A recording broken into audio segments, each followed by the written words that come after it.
5월 25일 화요일 삶의 기적을 일으키는 30분 예배를 시작하도록 하겠습니다.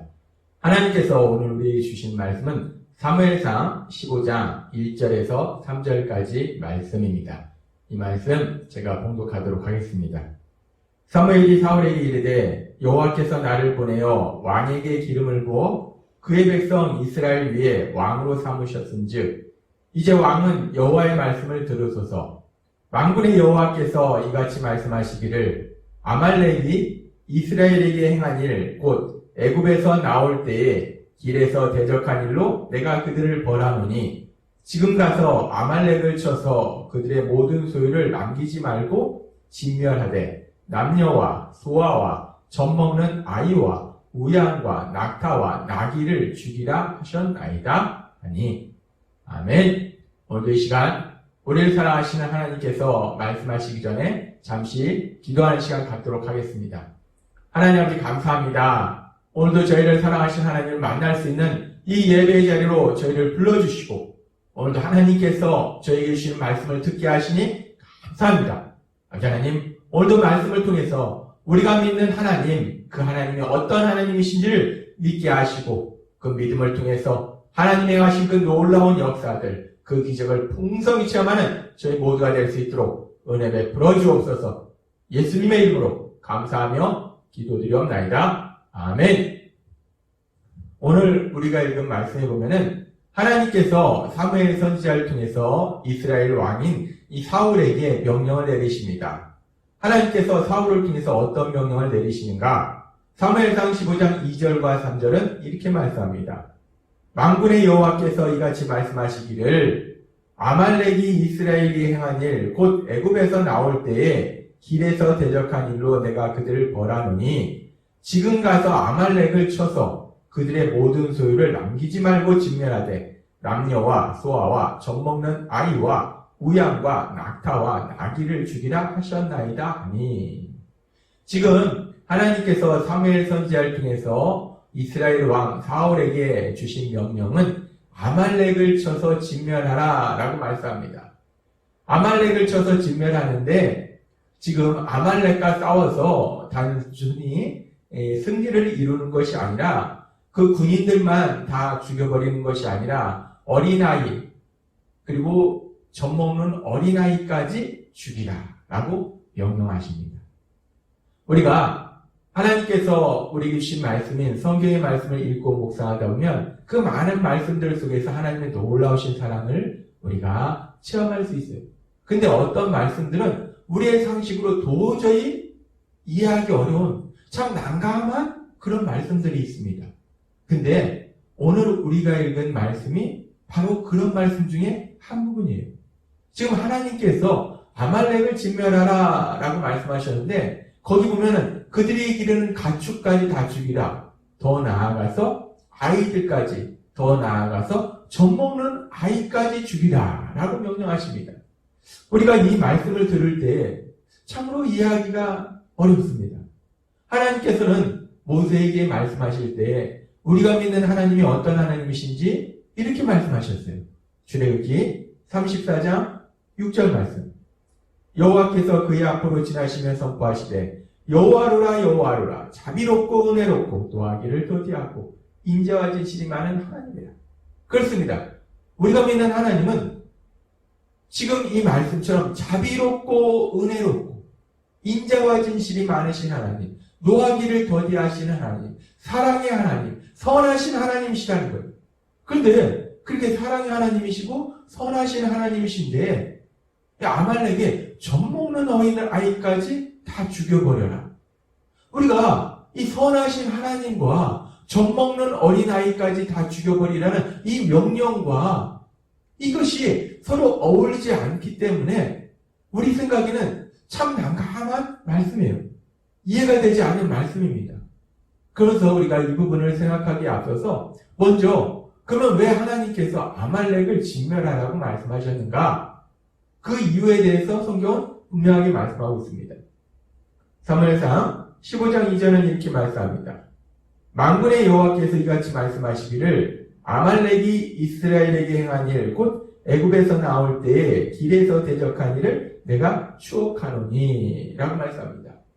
하나님께서는 기억하시는데 무엇을 기억하시는가? 출애굽 당시에 이스라엘 백성이 출애굽해서 진행할 때 그 르비딤 광야에서 있을 때 이스라엘 백성이 노예로만 생활했기 때문에 아무런 전투 능력이 없습니다. 더군다나 또 출애굽해서 움직이느라고 다 지쳐있는 그때에 이 아말렉 사람들이 이 이스라엘을 공격합니다. 이 일을 하나님께서 기억하신다는 거예요. 그래서 지금 그 아말렉을 진멸하라 라고 말씀하십니다.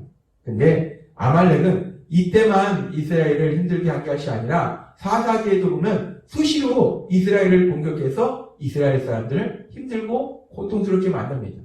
그래서 하나님께서 지금 사울왕을 통해서 이 아말렉을 진멸하라 라고 말씀하시는 거예요. 그런데 그렇게 출애굽 당시부터 이 아말렉이 이스라엘을 힘들고 고통스럽게 했기 때문에 아말렉을 진멸하라 라고 하시는 하나님의 명령까지는 우리가 상식적으로 생각해도 이해할 수 있어요. 그럴 수 있습니다. 하나님께서는 이스라엘 백성을 사랑하시니까. 근데 아말렉을 진멸하라, 아말렉을 쳐서 무찌르라 라는 말씀까지는 우리가 이해할 수 있는데, 근데 그들이 기르는 가축까지 다 죽여라? 왜 가축까지 죽여야 될까? 더 나아가서 아이들까지 죽여라? 어린아이들까지? 근데 더 나아가서 젖먹는 어린아이까지. 이 젖먹는 어린아이까지 죽여라 라는 이 말씀은 우리의 상식으로는 도저히 이해가 되지 않는다는 겁니다. 아니 왜 하나님께서 젖먹는 어린아이까지 죽이라고 하셨을까? 아니 하나님께서 어떻게 그럴 수 있을까? 하나님은 선하신 하나님이시고 사랑의 하나님이시라고 하는데 어떻게 젖먹는 어린아이까지 그 어린아이까지 죽이라고 하셨을까? 세상적으로 볼 때는 아무런 죄도 없는 것 같은 그 젖먹는 어린아이까지 왜 하나님은 죽이라고 하셨을까? 우리의 상식으로는 우리의 생각으로는 하나님이 정말 선하신 하나님이시고 사랑의 하나님이심이 맞다면 너희들이 아말렉을 진멸해서 아말렉 공격해서 다 무찌를 때 이 어른들이 다 죽고 젖먹는 어린아이들이 남았을 텐데 그 젖먹는 어린아이들은 불쌍하지 않냐? 그들은 너희가 데려다가 양자 삼아서 입양해서 너희 자녀처럼 잘 키워줘라 라고 말씀하시는 것이 우리의 상식선에서 하나님은 정말 사랑의 하나님이시구나. 아말렉이 악해서 다 무찌르긴 하지만 그 어린아이들은 불쌍히 여기셔서 데려다가 자기의 자기처럼 양육하라고 하시는구나. 키우라고 하시는구나. 우리가 그렇게 생각할 수 있어요. 그런데 하나님은 그렇게 말씀하시는 것이 아니라 그 젖먹는 어린아이까지 다 죽이라고 말씀하시는 거예요. 우리의 상식으로는 이해가 되지 않습니다. 그러면서 이 말씀을 우리가 생각할 때 정말 하나님이 선하신 하나님이 맞는 걸까? 라는 의심이 생길 수도 있다는 거예요. 우리가 세상을 살다 보면 우리가 이해할 수 없는 많은 일들이 세상 속에 일어납니다. 그런 일들 중에서 때로는 우리가 예기치 못한 자연재해로 인해서 그냥 많은 사람들이 아주 고통 속에서 죽어가는 그런 경우들을 봅니다. 그런 일들이 일어날 때 세상 사람들은, 특별히 하나님을 믿지도 않는 세상 사람들은 뭐라고 얘기하는가? 아니 하나님이 살아계신데 어떻게 이런 일이 있을 수 있대?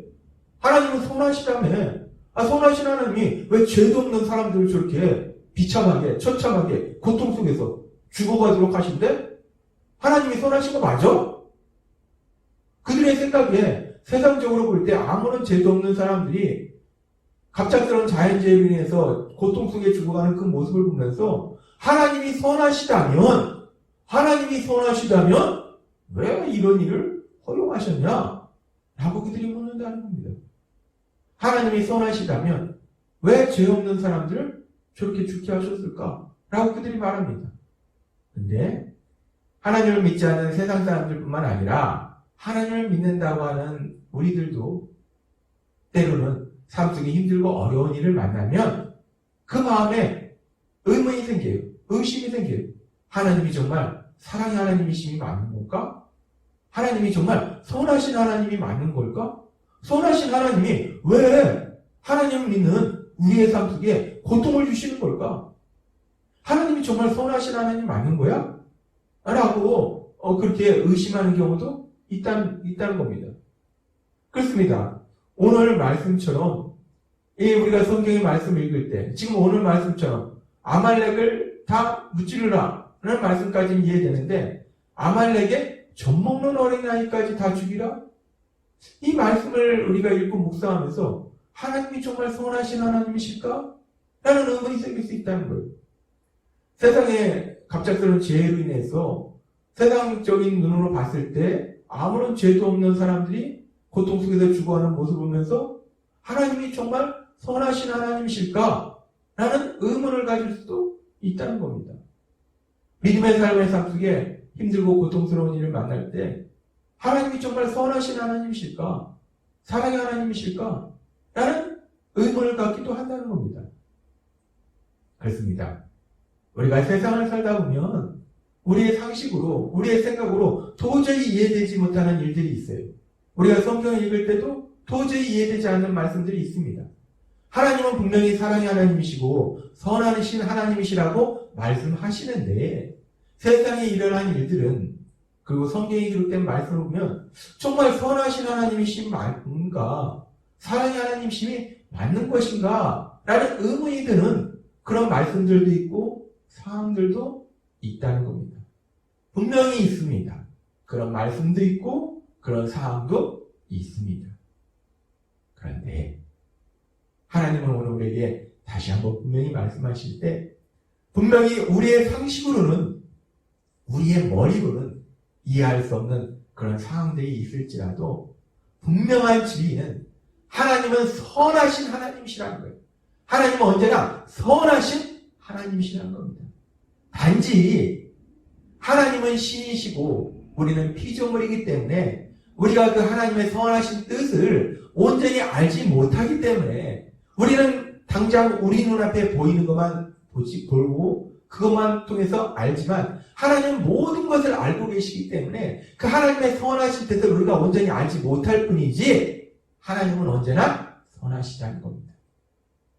우리가 세상 속에서 어떤 일을 만날지라도 우리가 믿는 하나님은 언제나 선하신 하나님이심을 믿을 수 있는, 사랑의 하나님이심을 믿을 수 있는 여러분이 되시기를 바랍니다. 하나님은 우리에게 말씀하십니다. 에스겔 선지자를 통해서 이렇게 말씀하십니다. 에스겔서 18장 23절. 나 주 여호와가 말하노라. 내가 어찌 악인의 죽는 것을 조금들 기뻐하며 그가 돌이켜 그 길에서 떠나 사는 것을 어찌 기뻐하지 아니하느냐. 우리가 믿는 하나님은 자비롭고 은혜롭고 인자와 진실이 많고 노하기를 더디하신 그 하나님은 죄인이 죄로 인해서 죽는 것을 전혀 기뻐하시지 않는다라고 분명하게 성경을 통해서 말씀하고 계신다는 거예요. 하나님은 죄인이 죄로 인해서 고통 속에서 멸망받는 것을 전혀 기뻐하시지 않습니다. 뿐만 아니라 그렇게 죄인이 죽는 것을 기뻐하시지 않는 하나님은 얼마나 놀라운 역사를 이루셨는지 로마서 5장 8절은 이렇게 말씀합니다. 우리가 아직 죄인 되었을 때 그리스도께서 우리를 위하여 죽으심으로 하나님께서 우리에 대한 자기의 사랑을 확증하셨느니. 아멘.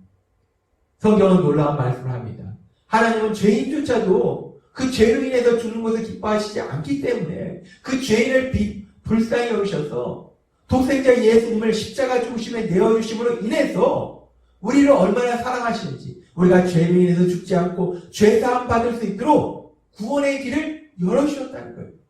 하나님은 그렇게 선하신 하나님이시고 사랑의 하나님이시라는 겁니다. 그런데 하나님께서 그렇게 죄사함을 통한 구원의 길, 생명의 길을 열어주셨는데 아직도 그 예수님을 믿지 않는 사람들이 있다는 겁니다. 그래서 하나님께서는 베드로후서 3장 9절에서 또 이렇게 말씀하십니다. 주의 약속은 어떤 이들이 더디다고 생각하는 것 같이 더딘 것이 아니라 오직 주께서 너희를 대하여 오래 참으사 아무도 멸망하지 아니하고 다 회개하기에 이르기를 원하시느니라. 우리 예수님 이제 재림하셔서 새하늘과 새 땅을 창조하시고 우리가 영원한 하나님 나라에 살도록 만들어 주신다고 말씀하셨는데, 그런데 왜 예수님이 아직 오시지 않는가? 아직도 그 예수님을 믿지 않고 죄 속에서 고통 속에서 멸망으로 가는 사람들이 있기 때문에 하나님이 오랫동안 참으셔서 그들도 회개하고 구원에 이르기를 원하시기 때문에 하나님이 지금 기다리고 계신다라고 말씀하신다는 거예요. 그렇습니다. 성경은 분명히 말씀합니다. 우리가 믿는 하나님이 얼마나 선하신 하나님이신지, 얼마나 사랑이 많으신 하나님이신지를 분명하게 말씀한다고요. 그래서 시편 기자는 시편 107장 1절에서 이렇게 고백합니다. 여호와께 감사하라. 그는 선하시며 그 인자하심이 영원합니다. 아멘. 여호와 하나님은 선하시다라고 고백합니다. 그렇습니다. 우리가 믿는 하나님은 선하신 하나님이십니다. 비록 우리가 성경을 읽을 때 때로 우리 상식으로 이해가 되지 않는 말씀이 있을지라도, 우리 삶 속에 우리 상식으로 이해가 되지 않는 말씀이, 상황이 만날지라도 우리가 믿는 하나님은 선하신 하나님이시오, 사랑의 하나님이심을 믿을 수 있는 여러분이 되시기를 바랍니다. 우리가 그렇게 우리 하나님이 선하시고 사랑의 하나님이심을 믿는 믿음으로 나아갈 때 시편 기자의 고백, 시편 107장 8절의 말씀처럼 여호와의 인자하심과 인생에 행하신 기적으로 말미암아 그를 찬송할지어다. 우리가 그렇게 하나님은 선하시고 하나님은 언제나 선하시고 하나님은 언제나 사랑의 하나님이심을 믿는 믿음 안에서 살아갈 때 그 하나님께서 행하신 그 놀라운 기적으로 인해서 그 하나님을 찬양하는 기쁘고 행복한 삶을 살게 될 걸 믿습니다. 오늘 주신 말씀처럼 그 어떤 상황 속에서도 우리 하나님은 선하시고 우리 하나님은 언제나 사랑의 하나님이심을 믿을 수 있는 여러분이 되시길 주님의 이름으로 축원합니다. 기도하겠습니다. 하나님 아버지 감사합니다. 오늘도 주신 말씀을 통해서 우리가 성경을 읽을 때 때로는 상식으로 우리 머리로 이해하지 못하는 말씀을 만날지라도, 우리 상황 속에 이해가 되지 않는 상황들을 만날지라도 우리 하나님은 언제나 선하시고 우리 하나님은 언제나 사랑의 하나님이심을 믿을 수 있는 저희가 될 수 있도록 은혜 베풀어 주옵소서. 예수님의 이름으로 감사하며 기도드리옵나이다. 아멘. 이 시간도 하나님께서 우리에게 주신 말씀을 묵상하면서 조용히 기도하는 시간 갖도록 하겠습니다.